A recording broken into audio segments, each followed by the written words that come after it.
Good morning, everyone. We're good. I have coffee. Thanks so much. Kosher? We're kosher. Moshe says we're kosher, so we're kosher. Shua Tov Mevarach. Welcome to Daf Yomi Bava Batra, Daf Sameches 68. We have a Talmud to our sponsorship from the Tilson and Wool family, sending their love from Eretz Yisrael. Come join us in Eretz Yisrael. Halavai should be soon. You good?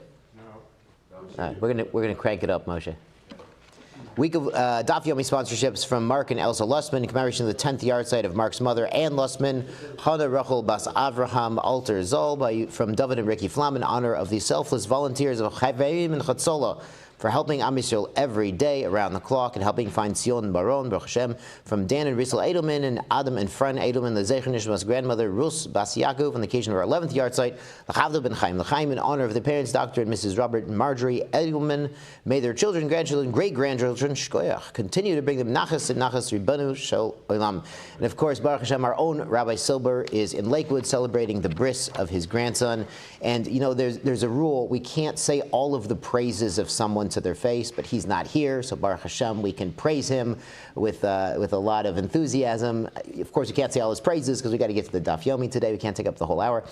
But this grandchild, this new son, is going to have an incredible zechut because, as you know, Rabbi Silber is so warm, caring, and compassionate to each and every one of us. To everyone he meets, there's a smile, there's a hug, there's good eitzah, there's words of Torah, words of Hasidus, such warmth. If Rabbi Silber treats all of us this way, you can imagine how he treats his children, his grandchildren. Achas kama v'kama. It's a beautiful thing. It's a beautiful thing for this child who is the son and the grandson of a Talmud Chacham to come into the world and get his bris, and a beautiful thing to celebrate. And we're all very proud of Mishpachat Silber, of the whole family. The whole community loves you and appreciates you and everything you do. And Mazel Tov again. It's a beautiful thing. So we're picking up Bava Basra Mazel Tov. We get some Mazel Tovs in the audience too. Bava Basra Samech Ches 68. We've been in the topic here in Hamocher Esabais, selling the house, of what's included in the house. Now you should know there's a Rambam in Parish Mishnah. Rambam says all of these halachas apply when there's no explicit agreement. If they wrote in the contract what's included, that's pretty good. You know what's included. You don't have to go to these. These are sort of a default situation where you don't have a written explicit contract. You don't have a minhag in that place of what's included. These are the default rules. So something important to keep in mind, if you can write it into the contract, write it into the contract, and then there's no gray area, and you're good to go. So yesterday, we talked about selling a hatzer, a courtyard. Does that include the houses? We talked about selling the Beit Chabad, not Beit Chabad. Beit Chabad, that's different. Beit Chabad is the press where you press your olives, what's included, and the merchatz, finally the bathhouse, what's included in the bathhouse. Generally, stuff that's nailed down, stuff that's attached to the facility comes with, and if they say kol ma shebetocho, even the movable stuff like the towels and everything, that also comes with a kol ma shebetocho condition. And then just on the top of Samaches, we mentioned there's another condition you could add, kol tashmishav. Anything that's mishamesh, anything that serves the facility, that would be even more inclusive, would include the backup water, the backup firewood. So now we're picking up on the third line of 68a, the end of the line, hahu. Hahu, a certain person, de amar le lachavre, and he told his fellow, Beit Habad v'kol tashmishav ani mocher l'cho. I'm selling you my press and all of its tashmish, anything that serves the press, anything you use with the press. So it turns out there was a gray area here. Havia hanhu hanuyata. There were certain stores, and these are stores where they would sell bread and wine and Coca-Cola to the guys passing by. A bride. They're on the outside of the press, so they're in sort of the same building, the same facility, but these stores have sort of a different. Their main purpose is something else. But sometimes they would spread out sesame seeds there to dry. Now, before they pressed the sesame seeds to get out the sesame oil, they wanted to dry the seeds so they don't get goopy. You guys know how it is. You press fresh sesame seeds to get all goopy and sticky, so you dry them out a little bit before you put them into the press. So sometimes in these stores, they would spread out the sesame seeds on the counter to dry, and then they take them into the press and use them there. But most of the time, they're just selling bread and wine and Coke. Also, look at the Rav Yosef. He came to Rav Yosef, the buyer, and he says, hey, I want those stores also. I bought the whole press, paid a lot of money. Amar le Tanina, he said, yeah, that's our Mishnah. Our Mishnah says you get it. It says, Im Amar, if he said, Beit Merchatz, the bath house, V'kol tashmishav, and anything that serves the bathhouse, ani mocher lecha, that's what I'm selling to you. Hare kulon mechorin. Behold, everything is sold, even the backup water cistern, even the backup firewood. Amar le Abaye, but Abaye says, well, there's another source that sounds like they wouldn't necessarily get these stores that, yeah, they're used for the sesame seeds. Sometimes you need that before you press the stuff, but they also have another use. Sounds like maybe they wouldn't get it. Hatani Rabbi Chia, because Rabbi Chia taught us a baraisa, and this baraisa was back in yesterday about selling the chatzer. When you sell a chatzer and there are stores, a makolet in the chatzer. And you see this in Eretz Yisrael. Sometimes there's an apartment building, and on the ground floor in one corner, there's a makolet, a little shop, and people who live there use it, but other people use it also. So what's the din when it's used both by inside the property and outside? So Bechia said, Ein kulan mechorin. They're not always sold. The stores don't come with it. So over there we said if most of the use was from the chatzer, yeah, it comes with the chatzer. And if most of the use is outside, it's not part of the chatzer, even though it's really kind of built into the wall of the chatzer. So El Amar Rav Ashi says, how do we resolve this? So Rav Ashi says, Chazinan, we have to check it out. We have to see. I Amar Le, if he told him, Beit Habad v'kol tashmishav, if he says, I'm selling you the press, all the tashmish, everything that serves the press, the Elin Mitzarnchacha, and these are the borders, these are the boundaries. So if those boundaries that he said, he says like the entire building, and the stores that we're talking about that are in question are inside that building, then kone. So then they are kone to the buyer. Eloi, loy kone. If he didn't have those boundaries, he doesn't get those stores. Because yeah, they put the sesame seeds there, but the main purpose of those stores is for buying and selling merchandise, not to serve the press necessarily. So the Rashbam says we paskin like Rav Ashi, because he is Basra, he is later, he had the benefit of analyzing the entire Gemara, and he says, so we see, halacha l'maisa, even in situations where they said, kol tashmishayu, everything that serves this press or this merchatz is included, it's not always included if there are dual-use items that serve another purpose, and the main purpose is not the press, not the bathhouse, not the thing you're selling. Then you have to see if the seller included it in the borders when he was, explaining to the buyer the borders of what he's going to sell. If it's included, then yes, it's included, but if it's outside those borders, it's not necessarily included, even when the seller used the very inclusive terms of kol tashmishav, all the things that serve this facility, you're going to get them. Let's go on to the next Mishnah. Hamocher et ha'ir. We're selling the city. Now we're moving up. We had a chatzer, we had the press, we had the bathhouse. Now you're selling an entire city. Now, how could you sell an entire city? Doesn't the city own the city? So really, you could have a privately owned city. You could build a city on private property. You could have a company town. That's a thing that they had. And also in the past, not too distant in the past, under a feudal system, a king or the governor, the person in charge of this area, could give a specific individual the right to build a city or the right to own a city. And we're going to see that that individual who, quote unquote, owns the city, as long as he's paying taxes to the king or the government, he still owns the city. And of course, if he falls behind in the taxes, they'll take it away, give someone else the city. Someone else will own the city and have the right to collect the taxes. That was a situation that was common under, a feudal type society. So somebody is selling a city. Somebody owns a city, selling the city. Mocher batim, this includes the houses. Borot, the water cisterns, shichim arot, the trenches and the caves for storage and for water supplies. Marchatzayot, the bathhouses. So bathhouses are important, but they're included in the city. Shovachot, the dovecotes. Now, if you go to Eretz Yisrael now in Beit Guvrin, you can see dovecotes they made in the caves there, and they have whole walls of these caves with hundreds of little alcoves for the doves. And there's an amazing halacha we just mentioned in Bava Kama. The Mishnah Yomi is in Bava Kama right now, so we're catching up. Mishnah Yomi is on the march, we're catching up. And there's an amazing halacha, you can't catch doves within a certain area of the city, because those are probably city doves, and they live in the city, they sleep in the city, and they come out during the day and they're looking for food, and then they go back and they sleep in the shovach inside the city. So within a certain area, you can't catch doves. They're assumed to be privately owned doves. They sleep in the city. They're just out on vacation, out for lunch, so don't catch them because it would be stealing from someone else. So shavachot, the dovecotes included, Beit Habadin, the presses, Beit Shlochin. The Gemara is going to tell you what Beit Shlochin means. Now we know in Moed Katan, the first Mishnah Moed Katan, it means a field that requires irrigation. That's the typical term, Beit Shlochin. Shlochin is like you got to send water there. And there's also in Moed Katan, there's a Beis Habol. Beis Habol is an irrigated field that gets enough rain. It's good to go. You don't have to water it. But in Shlochin, you have to schlep water out there and irrigate it. Now the whole chap in Moed Katan, the first Mishnah in Moed Katan is telling you when you're allowed to water your field on Chol Moed. And sort of the short version is, if it's davar ha'avad, it's going to get lost. It's going to dry up and die. Then our sages allowed watering it in a manner that's not an extra tircha, not a lot of schlepping. You would be allowed to water it to prevent the loss. If it's to make a profit, you weren't allowed to do it on Chol HaMoed. So that's Beit Shlochin. Aval, but what's not sold, lo et metaltalin, not the movable items inside the city. Ubizman she'amar lo, but if he told him, he v'chol masha b'tocha, the city and everything inside her, afilu hayuba behema, even if there's animals, ve'avadim, and servants, eved kanani, hare kulan mechorin, they are all sold. The Gemara is going to say, why do we need this word afilu? Afilu is an interesting word here. Rabbi Shimon ben Gamliel omer, hamocher et ha'ir, macher et hasanter. The one who sells the ear sells the santer, the center. Now, this is an interesting word. It sounds like a Greek word, but it's also a Yiddish word. Now, the Gemara is going to define what it means, a santer. There's actually a machlokas, what's a santer. But in Yiddish, who knows what center is?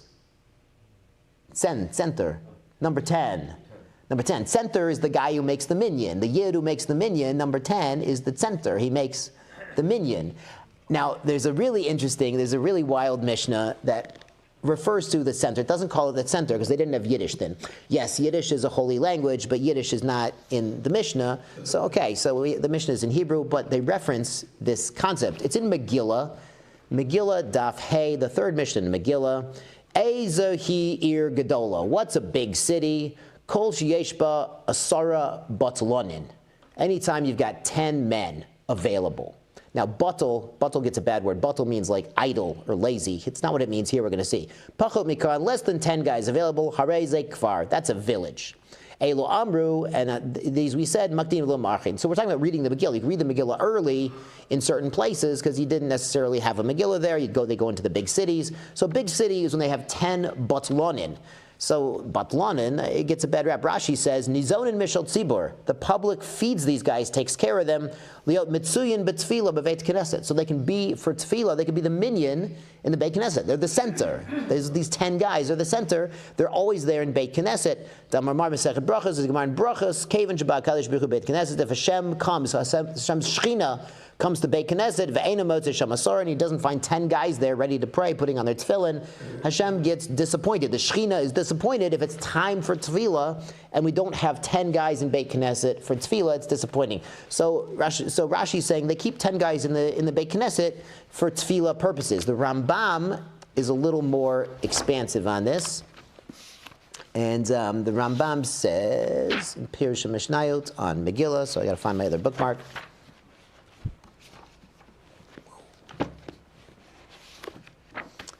Good, he says, Asara b'nei Adam, 10 men are here, the center.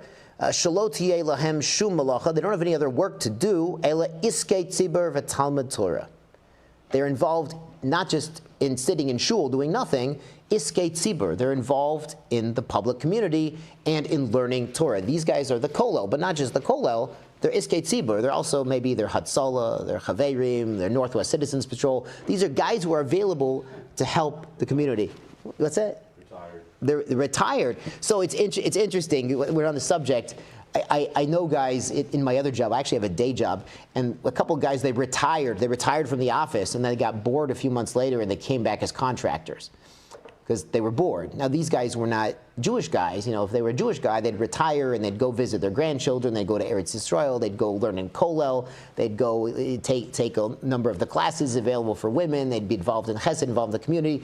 And this is kind of the point of the Asara Batlonin, is every community needs people, retired or not, retired or on payroll in Kollel, people available to help the community. And part of that's Talmud Torah, part of that's tefillah, keeping the shul going, and it's gishmak if someone shows up late to shul, and there's already 10 guys in shul, and he missed the last minyan, but there's still 10 guys there learning, he still has a minyan. It's a beautiful thing. But we need people available.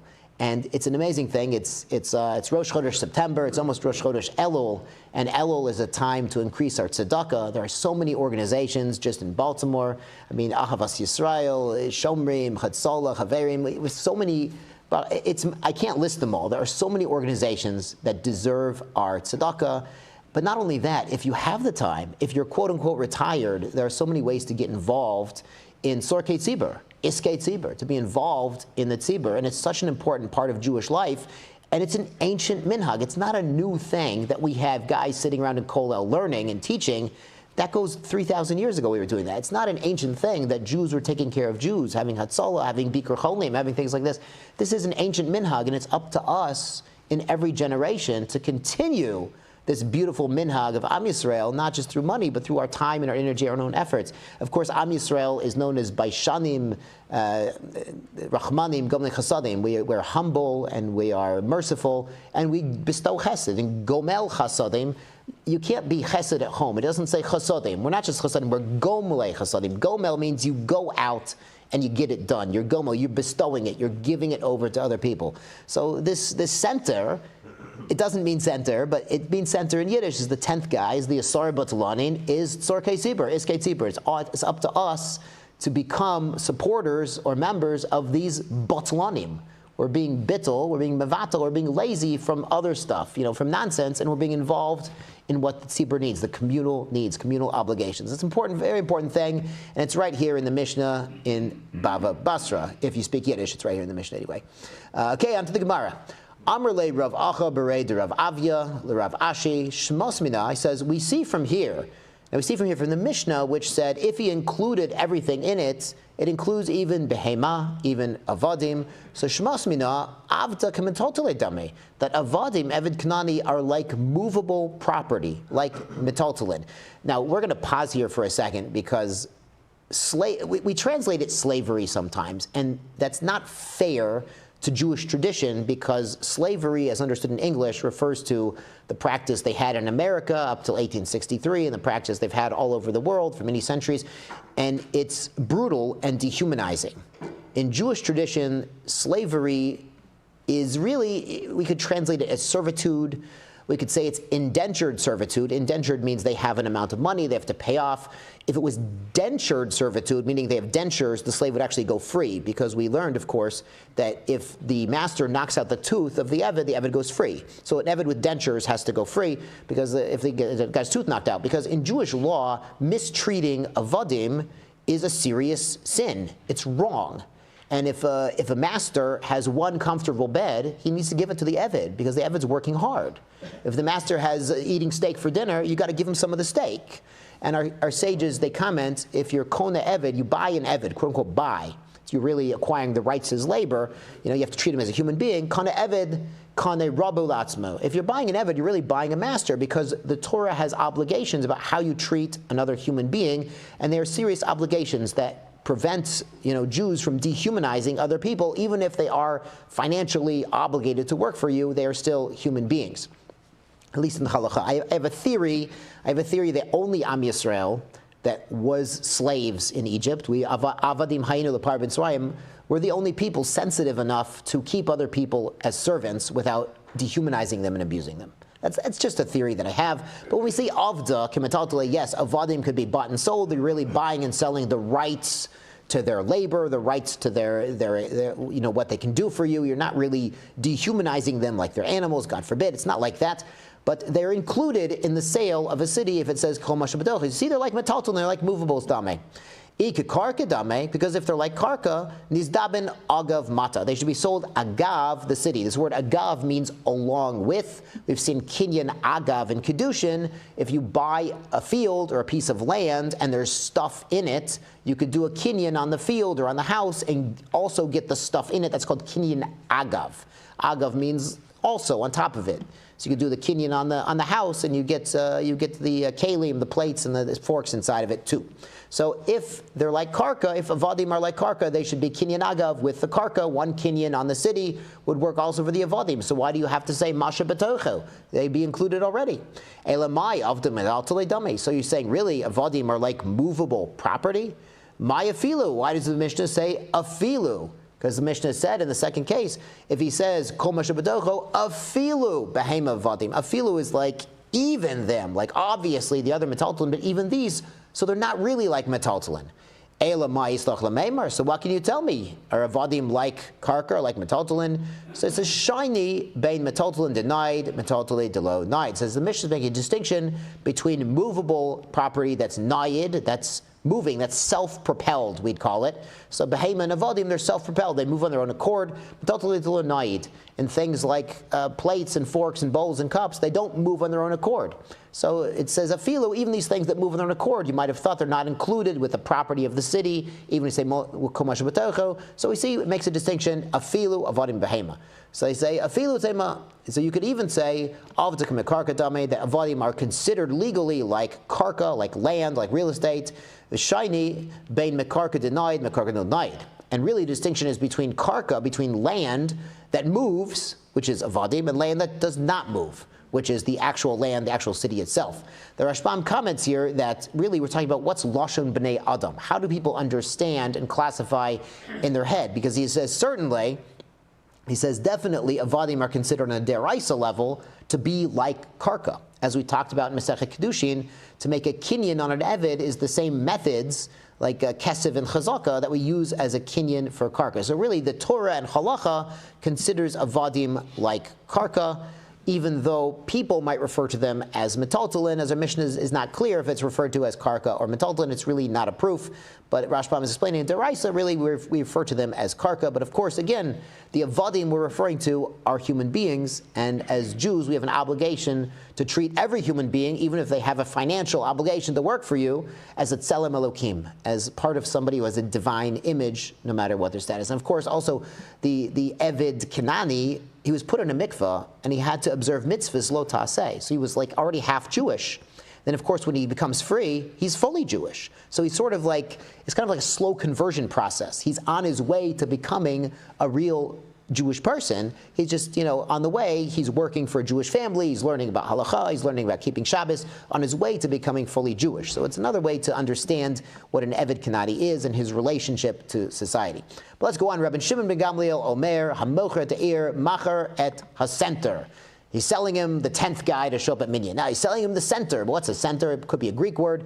So Gemara asks, my center, what is this center? Hacha Targimu bar machvanisa. So here they translated it as the man who's the shower. And the Rashbam explains what's the machvanisa. He says, Evid hamamune. It's an Evid, could be a servant, or in this case, we'll see it could be a public servant, what we call a public servant, a city worker, city employee. Lahagid ulachviya, he has to tell us and show us Techume asados, the borders of the fields. Shel mi zeh v'shel mi zeh. Who owns this field? Who owns that field? Where's the border? Who eved l'sar'ir? He works for the sar'ir. It could be literally he's eved Knani, or it could be, again, a public servant. V'efshar la'ir below oso. You can't have a city without this employee. You could call him the surveyor, the title clerk. He's the one who knows the borders of everyone's property. So if there's a dispute over the property, people want to buy or sell property, how big is your field, how big is your house, you have to go to this title clerk. He knows exactly where everyone's stuff is, because of course you have to respect private property rights in the city. It's impossible to have a city without people respecting each other's private property. So it could be this person, it could be a gavra, a person who knows where everything is, knows everybody's borders. Shimon ben Avtulmos Omer Bagi. Shimon ben Avtulmos says, no, it's not a person. This santer is just the fields that are close to the city, that support the city. Mad Amar Bar Machvanisa, the one who says it's the man who shows us where everything is, Kol Sheken Bagi, if he's sold along with the city, of course the fields that serve the city are sold. They are karka, they are real estate after all. Mad Amar Bagi, the one who says center is the fields, of Machvanisa, lo. Maybe he's not lo mizdaban, he's not included with the sale of the city. It's not, let's learn from our Mishnah. The Mishnah says, Beit Habadim, we include the press in the sale of Beit HaShlochin. Now Beit HaShlochin, we said in Moed Katan, is defined as the irrigated fields. And Bagay also should be fields, as the Gemara is going to say. Savrua, my Shlochin, so we thought, what is Shlochin? Bagay. That's fields, because it's Beit HaShlochin, fields you need to irrigate. The Chsev in the Pasuk in Eov shows us this. Sholeach Maim al Pnei Chutzot. Hashem sends water to the face of the fields. So these are things, sholeach, the word sholeach means sends out, but it's used in the context of irrigation. So beit shlachin are fields, you need to irrigate, and they are also bagi. Bagi is Aramaic for fields. Good. Bishlam l'manda amar bar machvanisa. So good for the one who says that it's a person who shows us, the title clerk shows us where everything is. Amar Tanakama, so the Tanakama says, Bagi mizdabne. He's saying we're selling fields under the category of Beit Hashlachin. Bar Machvanisa lo mizdabin. He says, so he's not necessarily selling the Bar Machvanisa, this person. It's Rabbi Shimon Gamliel who's going to disagree and says we do sell this person, at least sell the rights to his services to continue paying him to be the title clerk. Alter Rabbi Shimon Gamliel lemeimar afilu Bar Machvanisa nami mizdabin. He says even included in the city is included the rights to have this person keep working for the city. Elul mandamar bagi, but if you tell me a center is a bagi, is a kind of a field, Tanakama nami hachi kamar. He's also saying Beit Shlachin is fields, and Bagi is also fields. It's redundant. Misavras my Shlachin Bagi. If you tell me Shlachin is always means Bagi means fields, loy. It doesn't necessarily always mean fields. My Shlachin ginunaisa. It could also mean a gina. Gina means a gan, a garden. Shenamar, because there's a pasuk in Shir Hashirim, Shelachayich Pardes Rimonim. What's sent out is a pardes. Pardes is the word paradise, but really it means a grove, an orchard of pomegranates. Aval bagi loy mizdabne, but maybe a field is not sold along with it. V'atar Rabban Shimon Megamliel lemeimar afilu bagi, even fields are sold, nami mizdabne. So when we say Beit Shlachin, according to the opinion that center is not a person but is a field, so Beit Shlachin means the gardens, the orchards, the public parks that have fruit trees in them, and bagi means the fields that are outside of the city, but center doesn't necessarily mean the person. Ikeda Amre, some people say Savrua, they thought to say, my Shlachin Gidunisa. Shlachin means the gan. As we said, it could refer to an orchard, a grove, a park.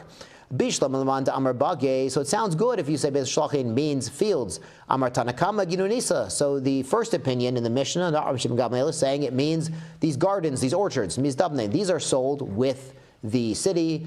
Bage lo mizdabne, but maybe fields are not sold. V'atar Rabbi Shimon Gamliel lemeimar afilu bage. So it could be that Rabbi Shimon Gamliel, when he says center, he means that it means fields. That the first opinion is saying only the gardens in the public parks in the city are sold.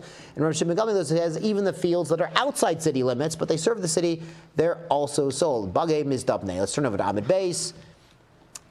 Ela lemanda amar. But if you're going to tell me bar machanisa that center means the person, the title clerk, the surveyor who knows everything is amar tanakama giyunisa. So the first opinion says this means gardens. Umahadrle Rabbi Shimon Gamliel. Rabbi Shimon Gamliel is answering bar machanisa. Really, the center is the person, the title clerk. Misavras my shlachin giyunisa. Can you tell me that shlachin always means gardens? Lloyd, not necessarily. My shlachin. Bagi, it could mean fields, not gardens. Dichsiv and Eov, sholeach maim al pnei chutzot. Hashem again sends water on the fields to irrigate them. Beis Shlachin they're called. Val bar machvanisa lo mizdaben. But the title clerk, the surveyor, he's not included with the sale of the city.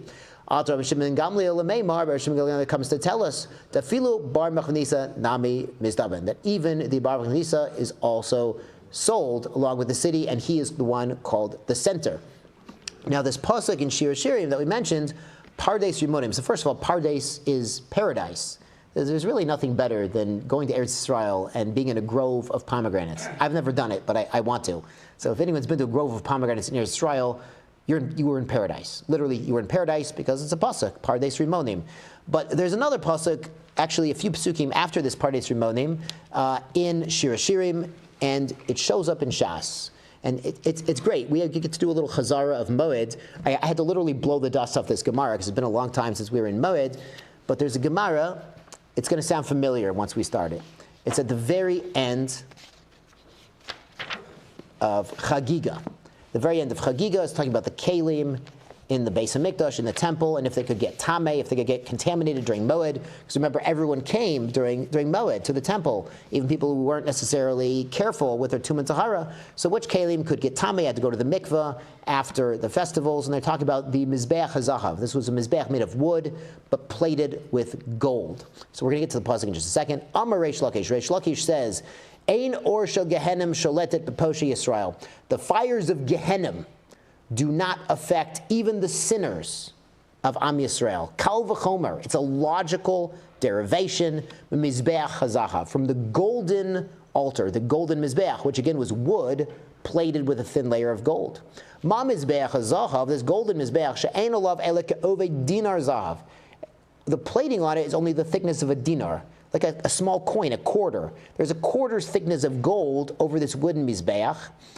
Kama shonim eina or shletet bo, and there's fire burning on there every day for the ketoret, every single day, but the fire never singed the wood underneath. Poshe Yisrael, even the sinners of the Jewish people, shemalein mitzvot karimon, they're full of mitzvot like the seeds of a pomegranate. Dichsev, as the pasuk says in Shir Hashirim, kefela harimon rakatech, it's like a slice of a pomegranate, your cheeks. But al tikrei rakatech ele rekonin shelbach. Rakatech is shorthand for the rekanin, the empty ones among you. Even the Jews who are empty, who don't come to Daf Yomi, who don't learn the Mishnah Yomi, who aren't coming to the Shir on Shabbos, even they are full of mitzvot, like seeds of a pomegranate, alachat kama v'kama, so too they will not be affected by the fire of Gehenna. So this is pomegranates are being used to describe not just paradise, but the Jewish people being full of mitzvot, so full of mitzvot that the fire of Gehenna can't burn them. Now, I want to point out something interesting. If you know Reish Lakish had another job before he became a Rebbe. What was he? A thief, an armed robber. Reish Lakish was very familiar with the Poshe Yisrael. He was served in that capacity. He was the Rebbe of the armed robbers. He was the Rebbe of the Jewish mafia 2,000 years ago. He was the mafioso. He was the Don. He was in charge of the mafia before, it's the famous story in Bava Mitzia about Pei Vav and the Sochas Apolim, where he saw Rabbi Yochanan. Rabbi Yochanan says, you can marry my sister if you do tshuva, if you come back and learn in the Beis Medrash. And he did tshuva. He left the mafia life behind. He became a Rebbe, but he was familiar with Poshe Yisrael. He knew how low Jews could go. And he's the one saying this, that even at their lowest point, every Jewish neshama is full of mitzvot karimon, is like a beautiful red pomegranate full of these seeds of these mitzvot that can protect them from punishments. It's almost Elul. And I'll admit, yesterday I gave the shir and I scared everybody because I said we have to break ourselves down like the olives and the grapes being crushed in the press and squeeze out the juice of tshuva. So I said we got to break ourselves. Reish Lakish is lifting us up. Reish Lakish is telling us no matter how low we are right now, no matter how broken we are right now, no matter what we've stooped to in our life, Hashem has given us so many beautiful mitzvot, so many Jews who appear lost and they're not really connected. But some of them have said Shema, some of them put on tefillin, some of them learn Pirkei Avos, some of them lit Shabbos candles. There are Jews out there who, they look empty to us from the outside, but on the inside they're full of mitzvot. And really, they're yearning to be connected. And it's up to us who are here in the Daf Yomi, who are here, we're Baruch Hashem, we're Shomer Shabbos, we're learning Torah. It's up to us to really reach out with sensitivity, with compassion, with love, to be Rahmanim, to be Gomli Chasadim to a lot of these people who really, they are full of mitzvot. And we should not look down on any Jew. Every Jew is a good Jew. Every Jew, like Reish Lakish says, is full of mitzvot like the Rimon. It's up to us to reach out to them with love and to show them the beauty of a Torah lifestyle. It's our achrayus, it's our responsibility. So that's the psukim of Shir Shirim about Rimonim. Again, if you ever go to a Rimonim orchard, please bring me along. That's it's goals, bucket list there. Good. So Tashema, we're still trying to prove what is a center. It's not just the 10th man. Tashema, Rabbi Yehuda Omer, center eino machar. Rabbi Yehuda says a center is not sold along with the city. Ankulmus machar, but the ankulmus is. Now, ankulmus is another person, another professional, and Rashbam explains who's sofer hamelech. He's a scribe who works for the king. So what does the king do? Lichtov mispar sados, writes on the number of fields, of batim, the houses, noshim, the people there. Latet mas, to give taxes. He is the tax assessor. He's the IRS guy in the city. Shekol echad ve'echad l'sar'ir. So he's the guy who makes sure that everyone in the city and the guy who owns the city is paying all the taxes to the melech. So he does come with the city. You can't have a city without paying taxes to the melech.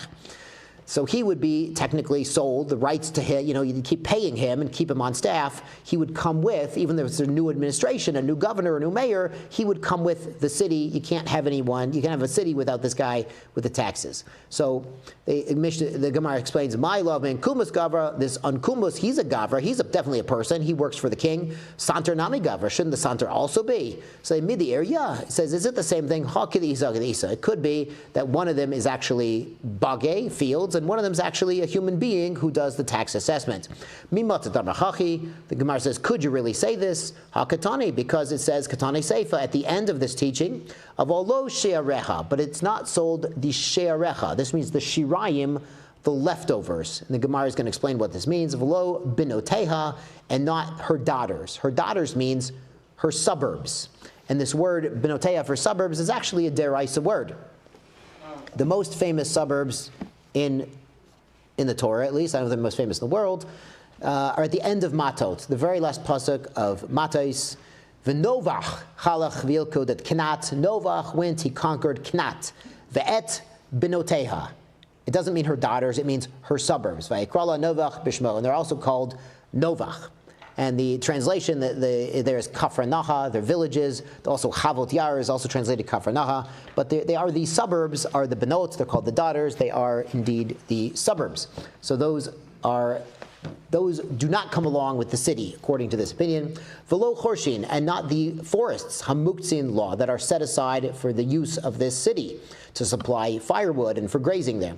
Velo bivarin, and not bivarin. This does not mean beavers who build dams for the city. It means a vivarium. Vivarium is the word, I think it's Latin, for where you keep living creatures. Bivarin shel chayev, shel avud, shel dagim. You could keep your wild animals, your birds, and your fish there.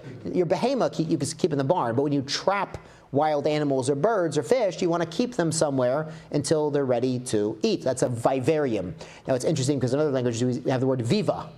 Viva la France, you've heard of this? Viva Las Vegas, you've heard of this? So viva means vivarium. It's the same, and we say this too. We say l'chaim. We say l'chaim instead of viva, but it reminds you of vivarium. These vivarium is not necessarily sold with the city. The Amrinan, and we said about this, my shireh, what does it mean, the leftovers? That's the bizle. Oh, thank you very much, Gemara. My bizle, so what's a bizle? Amar Abba, piske bagi. These are cut off fields. So piske bave, so the Rashbam explains really what's going on here is you had a field and there's like a hill or a rock outcropping or a boulder that's dividing it from the city. So you got a big field, but part of it's over there past the tsunma, past the rocks or the boulders, and part of it's closer to the city. So the part that's closer is obviously included with the city, but that part farther away, that's the she'areha, or the bizli. That's not necessarily included with the sale of the city because there's some sort of mechitza, there's some sort of boundary there. Good. So piske bavi hu delo mizdaven. So it's these piske bagi, these parts of the field that are cut off from the regular fields. Those aren't sold with the city. Ha bagi atzman, but the regular fields that are continuous with the city mizdavnei. These would be sold with the city. So let's turn around the shitas. Rabbi Yehuda Omer. Rabbi Yehuda would say center machar. The center is sold of kulmus eno machar, but the unkulmus is not sold. Now remember, the center, he works for the city. He's a city employee. He's the town clerk, the title clerk, the town surveyor. He's a local employee. But the unkulmus, he's what we call a federal employee. So tomorrow they both get the day off, right? Both city and federal get the day off because it's Labor Day. It's Labor Day, as we say in Yiddish. But Lamaisa, it's a world of difference. The federal employee follows the federal, so he follows the king. So if you change the king, you're going to get a new unkulmas, you get a new federal employee. But the local employee, he stays with the city. So a sale of the entire city, everything in it, would include the local employee. You're going to keep him on staff, keep paying him because he knows where everything is. So you're not going to have property disputes in the city. Can you tell me that Rabbi Yehuda says the center is included and it's this person? You can tell me he holds like Rabbi Shimon Gamliel in the Mishnah. V'ha Rabbi Yehuda k'Rabbanos Firlei. We saw that Rabbi Yehuda agrees with the Rabbanan, with the Tanakam of our Mishnah. The Katane Seifa, at the end of his teaching says, Avolo she'erecha, but not the leftovers. The things that are outside, the bizli, the things past the rocks. V'lo benoteha, and not her suburbs of the city. V'elu Rabbi Shimon ben Gamliel, and if it was Rabbi Shimon ben Gamliel, ha'amar, he says, machar eta'ir, if you sold the city, machar benoteha, you've included the suburbs along with it. The Tanya, as the Brisa explains this opinion.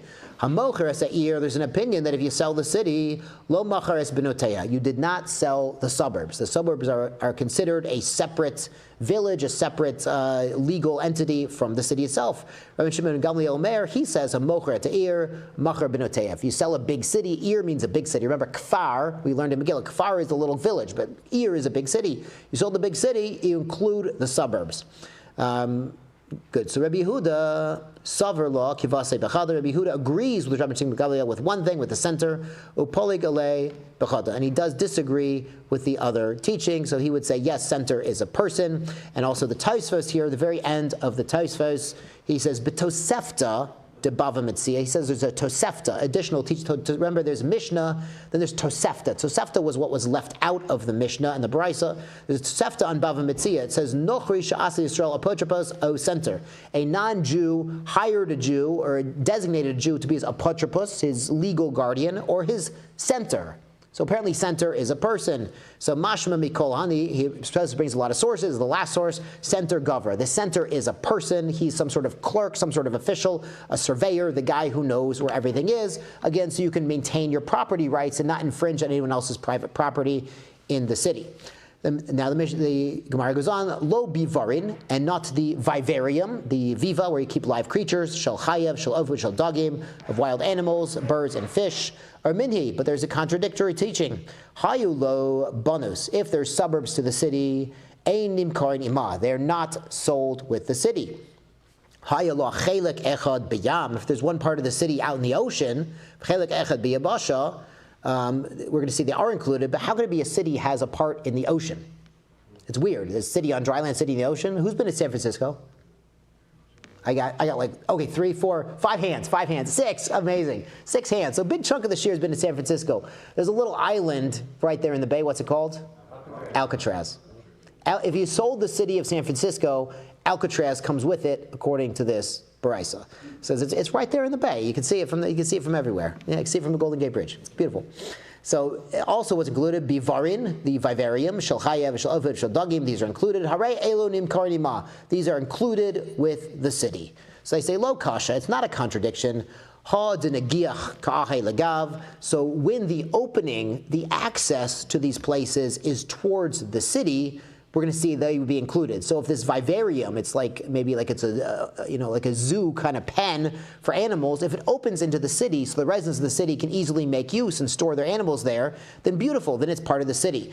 But if the opening, the access point to this thing is outside the city, then really it's not just for use of the city, it's for use of other people also, so it would not be included in the sale of the city. Much like we saw the stores in the Chatzer could be accessed from inside the Chatzer, it's with the Chatzer. From outside, it's used by everyone, it's outside the Chatzer.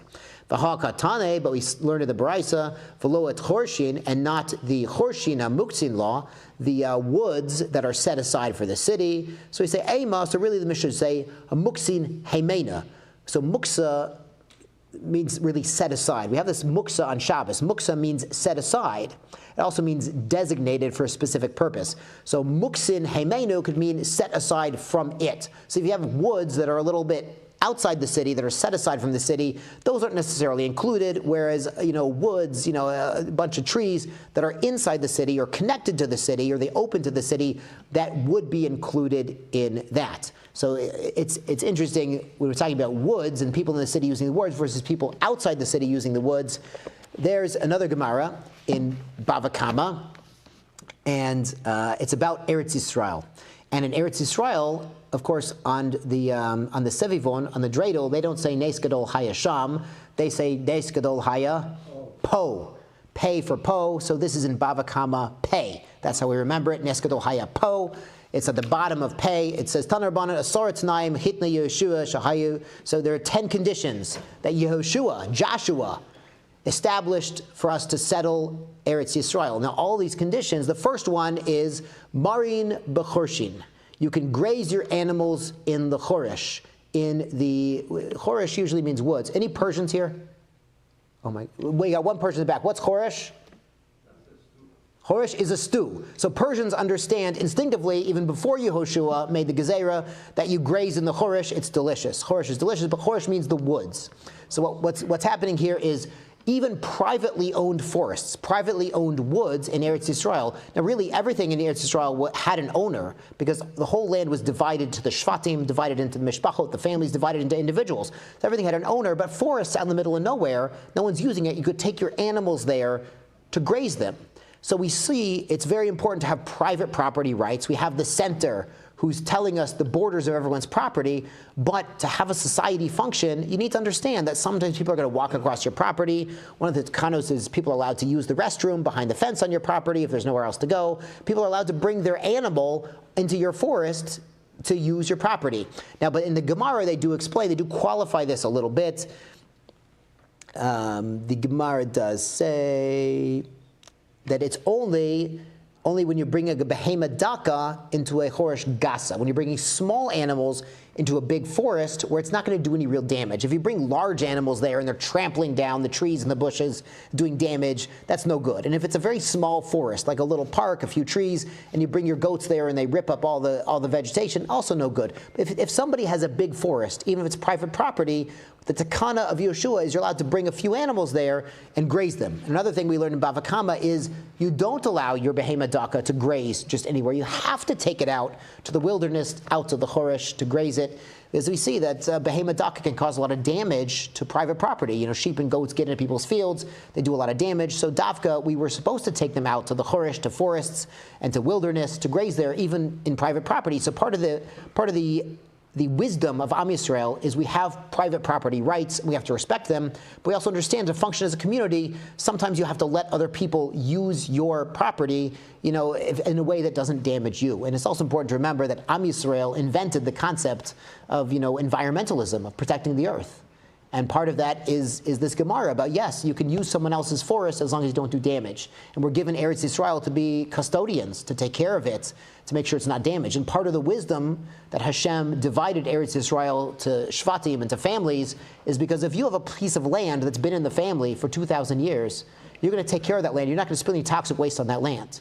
You know, if that land, if a big corporation buys up someone's land, they might not really care what that's going to look like in the next generation. But if this is your family, this is your ancestral heritage, your family land that goes back to you at Yovel no matter what, you're going to make sure it gets taken care of. And that's why Hashem gave us personal property in Eretz Yisrael to take good care of, to be good custodians of the land. And of course also to help society in general. So let's read the Mishnah. Even though the Gemara is going to be tomorrow, we're going to read the Mishnah. Hamocher et sodeh, someone selling the field. Macher et avanim, he's selling the stones, shahem letzorka, that you need for the field. The Gemara will explain how you use them. Et akanim, shebekerem, the reeds and the kerem, like the poles that you use for the vineyard, of course to support the vines. Shem letzorka, that you need for the vineyard. Vet tvua, shehi mechuber lekarka, any grains that are attached to the land. Anything growing there, if you sold the field, you get whatever's growing at the time. Vetchitza takanim, and a thicket of poles, you know, reeds or poles or bamboo. She pechuta mebeit rova, that's smaller than a rova size. We're going to see a rova size is considered an independent field unto itself. But the shomeira is the watchman's booth. If you drive your kids to TA, Talmudical Academy, they have that little booth in front of the parking lot. That's what we're talking about. That's a shomeira. She'ena suya betit, but it hasn't been plastered, so it's not waterproof. You can hang out. The shomer can hang out there during the day to guard the field, but it's not something that you'd want to sleep in. Veta charuv she'enu murkav, and a charuv is a carob tree. Enu murkav, it's too young, it hasn't been grafted. When a carob got a little bigger, they'd graft branches from an existing carob onto it, so it would yield more. But the young ones were small, you couldn't graft them yet, they wouldn't survive. Vet betulat hashikma, and a maiden shikma. A shikma is a sycamore. What they would do is when it would grow enough, they would trim down the sycamore so it would grow straight up, so they could get very large, long beams that were very straight. So the young sycamore wasn't old enough yet to cut it. It was called a betula. Aval lo machar lo eta avonim she'enu litzorka, but you're not selling rocks that you don't need for the field. Again, the Gemara will explain how. V'lo eta kanim shebekem she'enam litzorka, and extra poles in the vineyard, they are not sold with the vineyard. V'lo et tvua shehi telusha, and not grain that's been cut down, not the haystack that's detached from the field, mina karka, that's been detached already. Bizman she'amar lo hi v'kol ma shebetocha. And again, if the seller said, yes, you get the field and everything in the field, hare kulan mechurin. So all of these extra rocks and poles and even haystacks and wheat that's been cut, they are included. But bein kach ubein kach, no matter what the stipulation was, lo machar lo et chitzat takanim, she beit rova. But a thicket of of poles or reeds or bamboo that is the size of a beit rova, that's considered independently significant. It's not sold with the rest of the field. It's considered a field bifnei atzma. V'lo et shameira she'asuya betit, and not a guardhouse that has a nice roof. It's been plastered, it's been cemented down, so now you could use it as a vacation home, a very small vacation home. You could sleep there if you wanted to. V'lo et charuf hamurkav, and not a carob tree that's been grafted already to be giving abundant fruit. V'lo et sedan hashikma. Sedan hashikma is a mature sycamore that's been trimmed to grow very straight branches. Yashar kochachem, Shavua Tov, and a good Rosh Chodesh coming up.